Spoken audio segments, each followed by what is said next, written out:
మిత్రులారా, కార్మిక మిత్రులందరికీ కూడా IFTU తరఫు నుంచి మీ అందరికి ధన్యవాదాలు తెలియజేస్తూ, ఇంతకుముందు అంతా మీకు జరిగిన సంగతి అంతా తెలుసు. అయితే ప్రధానంగా గత ప్రభుత్వంలో 34 రోజులు మనం సమ్మె చేసినాం. 34 రోజులు చేసినప్పుడు ఇదే ఇప్పుడున్న పొలిటికల్ లీడర్ అంటే ఇప్పుడు ఎవరైతే అధికారానికి వచ్చిండ్రో వాళ్ళు మనకు హామీలు ఇచ్చిండ్రు.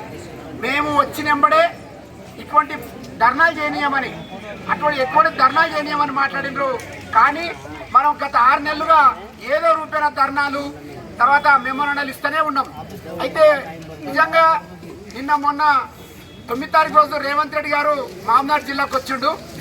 ఆయన ఏం మాట్లాడిందంటే వాళ్ళ కార్యకర్తలు లేకుంటే రేపు రాబోయే కాలంలో సర్పంచుల్ని ఎంపీటీసీని ఎలా గెలిపించుకోవాలని మాట్లాడుతుంది తప్ప ఈ కార్మికులకు కానీ జిల్లాలో ఉండే రాష్ట్రంలో ఉండే రైతుల గురించి కానీ లేకుంటే కార్మికుల గురించి కానీ విద్యార్థుల గురించి కానీ ఏ ఒక్క మాట కూడా మాట్లాడతలేడు.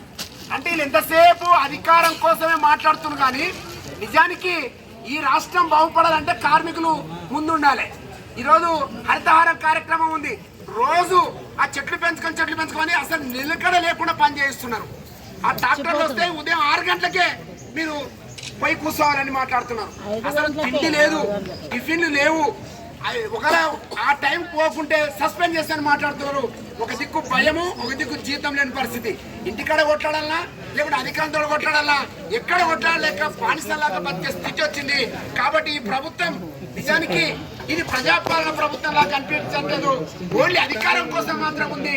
ఇటువంటి అధికారం కోసం అధికారం రేవంత్ రెడ్డి చేసిండు. దీనికి వ్యతిరేకంగా మనం రేపు నిలవాల్సిన పరిస్థితి ఉంది. మన జీతాలు పెరిగే వరకు లేకపోతే పర్మనెంట్ చేసే వరకు వాళ్ళు ఇచ్చిన హామీ ఏదైతుందో అది అమలు అయ్యేంత వరకు మనం అంతా ఉద్యమ స్ఫూర్తితో ముందుకు రావాలని చెప్పి కోరుతూ నేను ముగిస్తా ఉన్నా.